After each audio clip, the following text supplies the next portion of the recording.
ఓం శ్రీ గురుభ్యో నమ.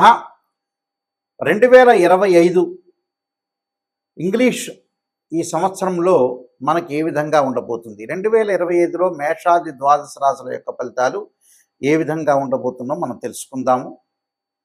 సహజంగా మనకి రాహుకేతులు ఒక రాశి నుంచి మరొక రాశికి మారటానికి 18 నెలల పాటు ఉంటుంది. గురువు సంవత్సర కాలం పడుతుంది. శని 2.5 సంవత్సరాల పాటు పడుతుంది. అలానే రవి, బుధ, శుక్రగ్రహాలు 30 రోజుల పాటు ఒక రాశి నుంచి మరొక రాశికి మారటం, కుజుడు 45 రోజుల పాటు మారటం, చంద్రుడు 2.5 రోజుల పాటు పడుతూ ఉంటుంది. మరి ఈ 2025లో అతి పెద్ద గ్రహాలను మనం అంచనా వేసుకునేటట్లయితే, అంటే మిగతా గ్రహాలన్నీ కూడా కొంత మార్పులు జరుగుతూ ఉంటుంటాయి. కొన్ని కాంబినేషన్స్, కొన్ని కంజంక్షన్స్ జరుగుతుంటాయి సహజంగా. అవన్నీ కూడా నెల రోజుల పాటు ఒక రాశి నుంచి మరో రాశికి 45 రోజుల పాటు మారుతూ ఉంటాయి. సహజంగా అవన్నీ కూడా మార్పులు జరుగుతుంటాయి. కానీ అతిపెద్ద గ్రహాలైన రాహుకేతులు మనకు అనుకున్నట్టుగా 18 నెలల పాటు ఉంటాడు. శని 2.5 సంవత్సరాలు, గురువు సంవత్సర కాలం పాటు ఉంటాడు. మార్చి 29వ తారీఖు 2025 రాత్రి 9:44 పూర్వభద్ర నక్షత్రం 4వ పాదంలో మీనరాశిలోకి శని యొక్క సంచారం జరుగుతుంది.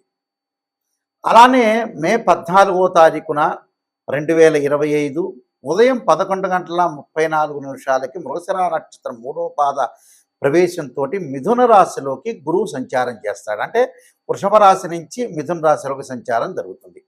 మే 20వ తారీఖు 2025 ఉదయం 6:45 పూర్వభాద్ర నక్షత్రం 3వ పాద కుంభరాశిలోకి ప్రవేశంతో రాహు కుంభరాశిలోకి మీనరాశి నుంచి కుంభరాశిలోకి ప్రవేశం జరుగుతుంది. అలానే మే 20వ తారీఖున ఉదయం 6:45 కేతు ఉత్తరా నక్షత్ర 1వ పాద సింహరాశిలోకి ప్రవేశం జరుగుతుంది. అంటే కన్య నుంచి సింహరాశిలోకి కేతు యొక్క ప్రవేశము, మీనం నుంచి కుంభరాశిలోకి రాహు యొక్క ప్రవేశము, వృషభం నుంచి మిథునంలోకి గురువు యొక్క ప్రవేశము, దానితో పాటు శని భగవానుడు కుంభం నుంచి మీనరాశిలోకి సంచారం చేస్తారు. అంటే అతిపెద్ద గ్రహాలు ఈ 4 గ్రహాలను బట్టి మనకి 2025లో ఏ విధంగా మేషాది ద్వాదశ రాశుల యొక్క ఫలితాలు ఏ విధంగా ఉన్నాయో ఒక్కసారి మనం తెలుసుకుందాం. కన్యారాశి వాళ్ళకి 2025లో ఏ విధంగా ఉండబోతుంది? కన్యారాశి వాళ్ళకి రాహువు, గురువు చాలా అద్భుతంగా రిజల్ట్స్ వచ్చే అవకాశాలు బాగా ఎక్కువగా ఉన్నాయి. అంటే కన్యారాశి వాళ్ళకి ముఖ్యంగా 6వ స్థానం రాహు యొక్క సంచారంలో విదేశాలకు వెళ్ళటం, విదేశాల్లో కూడా ఉద్యోగ ప్రయత్నాలు, విదేశాల్లో ఉన్న వ్యక్తులు ఎవరైతే ఉంటారో ఆ దేశం యొక్క పౌరసత్వం లభించడం ఒకటి, ఆ దేశం యొక్క పౌరసత్వమే కాకుండా వ్యాపారంలో పెట్టుబడి పెట్టాలని కూడా ఆలోచన కలుగుతుంటుంది వాళ్ళకి. ఆలోచన కలిగి వ్యాపారాన్ని పెట్టుబడి పెట్టడం ఒకటి, అన్నీ కూడా ముందుకు వెళ్ళటం ఒకటి, ప్రతి పనిలో కూడా కొంత విజయం సాధించే అవకాశాలు బాగా ఎక్కువగా ఉంటాయి. అంటే ఇవన్నీ కూడా వాళ్ళకి జరిగే అవకాశాలు బాగా ఎక్కువగా ఉంటాయి. అలానే అంటే రాహు యొక్క బలం బ్రహ్మాండంగా ఉందని చెప్పుకోవచ్చు. మరి గురువు యొక్క బలం ఎలా ఉంది చూసుకున్నట్లయితే దశమ స్థానంలో గురువు యొక్క సంచారం. దశమ స్థానంలో గురువు మిశ్రమైన ఫలితాలు బాగా ఎక్కువ ఉంటుంది. మిశ్రమైన ఫలితాలు ఉండటం వల్ల ఏంటంటే వాళ్ళు ఏదైతే చేయాలనుకుంటున్నారో అది పట్టుదలతో విజయం సాధించే అవకాశాలు ఎక్కువగా ఉంటాయి. అలానే విదేశాల్లో ఉన్న వ్యక్తులు కూడా ఆ దేశం యొక్క పౌరసత్వం లభించడం ఒకటి, విద్యార్థులకి పోటీ పరీక్షల్లో ఉత్తీర్ణత సాధించడం ఒకటి, అధిక మేలు జరగటం ఒకటి, స్త్రీలకి తప్పకుండా ఇది సాధించాలని ఒక ఉద్దేశంతో, మంచి ఉద్దేశంతో ముందుకు వెళ్ళే అవకాశాలు, అనుగుణంగా నేను చేయాలి, కొంత ప్రయారిటీ కలిగాలి, నా జీవితంలో ఎప్పుడు కూడా నేను విజయాన్ని సాధించాలని ఒక ఉత్సాహంతో పనిచేసే అవకాశాలు ఎక్కువ ఉంటాయి. ప్రయాణాల వల్ల లాభం కలిగే అవకాశాలు ఎక్కువగా ఉంటాయి. దానితో పాటు ఈ సంవత్సరం కొత్తగా నూతనంగా వ్యాపారాలు ప్రారంభం చేస్తారు. నూతనంగా వ్యాపారాలే కాదు, నూతన ఉద్యోగాల్లో కూడా చేరతారు. నూతనంగా గృహ నిర్మాణము, ఇళ్ళు మార్పులు, ఉన్న ఇంటిని మరమ్మత్తు చేయటం ఒకటి, విలువైన ఆభరణాలు, అలానే తలపెట్టిన పనులన్నీ కూడా ప్రతిదాన్ని కూడా అనుకూలించే అవకాశాలు, అన్య స్త్రీలతోటి సంబంధాలు, స్త్రీలతో చిన్న చిన్న డిస్ప్యూట్స్ జరిగే అవకాశాలు ఎక్కువ ఉంటాయి. శత్రువుల జయాలు, వ్యవహార జయాలు జరిగే అవకాశాలు ఎక్కువ ఉంటాయి. అంటే వ్యవహార పరంగా అనుకూలంగా ఉంటుంది. కానీ వీళ్ళకి ఏంటంటే ఆరోగ్యపరంగా మటు కొన్ని ఇబ్బందికరమైన వాతావరణాలు ఎక్కువగా ఉంటాయి. అంటే వాహనాల మీద వెళ్ళేటప్పుడు కొన్ని ప్రమాదాలు జరగటం ఒకటి, అతి వేగం అనేది పనికిరాదు. ప్రయాణాలు చేసేటప్పుడు నీటి మీద, సముద్రం మీద, నీటి మీద ప్రయాణం చేసేటప్పుడు కానీ, సముద్రం మీద కానీ వాహనాల మీద ప్రయాణం చేసేటప్పుడు కానీ అతివేగం అనేది పనికిరాదు. అతి వేగం లేకుండా కొంత శ్రద్ధ పెట్టి జీవితాన్ని, ఆరోగ్యాన్ని ఫస్ట్ ప్రయారిటీ అనేది ఇవ్వాలి. ఆరోగ్యం అనేది ఫస్ట్ ప్రయారిటీ ఇవ్వాలి. అదొక్కటి మాత్రమే వీళ్ళకి లోపం ఉంటుంది. మిగతావన్నీ వాళ్ళకి అనుకూలంగా ఉంటాయి. ఎందుకంటే ఈ రాశి వాళ్ళకి మంచి గౌరవ మర్యాదలు బాగా పెరుగుతాయి. గౌరవ మర్యాదలతో పాటు ఆదాయం బాగా పెరుగుతుంది. అంటే సరైన మార్గాల్లో, సరైన విధానాల్లో, వేరు వేరు మార్గాల్లో డబ్బులు సంపాదించడం బాగా కృషి చేస్తారు. అంటే డబ్బులు సంపాదించడం బాగా కృషి చేయటం అంటే 72% బాగుంటుందని చెప్పుకోవచ్చు. అంటే రకరకాల అంటే ఉద్యోగం చేస్తూ మళ్ళీ వ్యాపారం చేస్తుంటారు, వ్యాపారం చేస్తూ ఉద్యోగం చేస్తుంటారు. లేకపోతే 2 ఉద్యోగాలు చేయటం పార్ట్ టైమ్‌గా, 2 వ్యాపారాలు చేయటం, పార్ట్నర్‌షిప్ వ్యాపారం బాగా కలిసి రావటం ఒకటి. గతంలో చేయాలనుకున్న వ్యాపారం అంతా కూడా ఇప్పుడు సాధించి చేయాలని ఒక ఉద్దేశంతో కూడా చేసే అవకాశాలు ఎక్కువ ఉంటాయి. అంటే టోటల్‌గా వీళ్ళకి అనుకూలంగా ఉండే అవకాశాలు అంటే వృత్తి, ఉద్యోగ, వ్యాపార రంగాల్లో విశేషమైన కృషి చేస్తారు. విరోధ భావాలు తగ్గుతాయి. శత్రువులు మిత్రులుగా మారిపోయే అవకాశాలు ఎక్కువ ఉంటాయి. భార్య, పుత్ర, మిత్ర, బంధువులతోటి విద్యా, ధన విషయంలో సంప్రదింపులు అనుకూలించే అవకాశాలు ఎక్కువగా ఉంటాయి. అలానే పిత్రార్జితం కూడా బాగా కలిసి వచ్చే అవకాశాలు బాగా ఎక్కువ ఉంటాయి. ధనపరంగా ఇబ్బందులు లేకుండా కోర్టు సమస్యలు ఎవరైతే ఉంటాయో అవన్నీ కూడా వాళ్ళకి పరిష్కారం కాబడతాయి. ఆ పరిష్కారం వల్ల కూడా కొంత అనుకూలంగా ఉండే అవకాశాలు బాగా ఎక్కువ ఉంటాయి. కొద్దిగా ఆరోగ్యపరంగా ఇబ్బందులు లేకుండా కొద్దిగా జాగ్రత్తగా చూసుకుంటే సరిపోతుంది. ఎందుకంటే వీళ్ళకి ఈ రాశి వాళ్ళ కన్యా రాశి వాళ్ళకి సప్తమంలో శని యొక్క సంచారం, వ్యయంలో కేతు యొక్క సంచారం ఉంటాడు. అలానే 6వ స్థానం రాహు యొక్క సంచారం, మిగతా గ్రహాల యొక్క కలయిక వల్ల కూడా చాలా అద్భుతమైన విషయాలు జరిగే అవకాశాలు ఎక్కువ ఉంటాయి. ఆరోగ్యపరంగా నేను చెప్పిన రెమెడీస్ పాటిస్తే మీకు మంచి జరిగే అవకాశం ఖచ్చితంగా ఉంటుంది.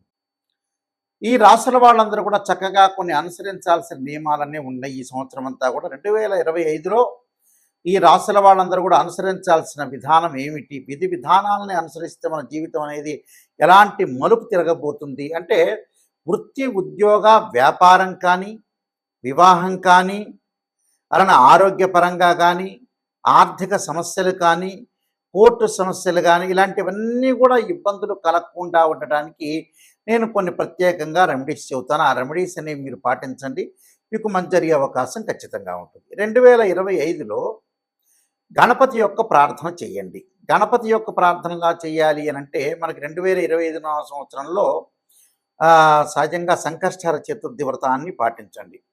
సంకష్టహర చతుర్థి వ్రతాన్ని ప్రతి నెలలో చేసుకోవటం కానీ, లేకపోతే నెలకి ఒక నెలలో చేస్తే నెక్స్ట్ మంత్ ఆపేసుకొని ఆపై మంత్లో కానీ సంకష్టహర చతుర్థి గణపతి యొక్క ప్రార్థన, గణపతిని గకార అష్టోత్తరంతో ప్రార్థన చేయటం చేయండి. అంటే వక్రతుండ మహాకాయ కోటి సూర్య సమప్రభ నిర్విఘ్నం కురుమే దేవా సర్వకార్యేశ్వరుదా అనే మంత్రాన్ని చక్కగా చదువుకోండి. వీలైతే తత్పురుషాయుధ్యే వక్రతుండాయ ధీమహే తన్నోదంతి ప్రచోదయాత్ అనే మంత్రాన్ని చదవటం ఒకటి. గణపతి యొక్క ఆలయాలను దర్శనం చేయండి. అది ఎప్పుడు సంకష్టాల చతుర్థి రోజున కానీ, బుధవారం కానీ, హస్త నక్షత్రం కానీ. అంటే మన జీవితంలో ఉండే విజ్ఞానాన్ని కూడా తొలగిపోతుంటాయి.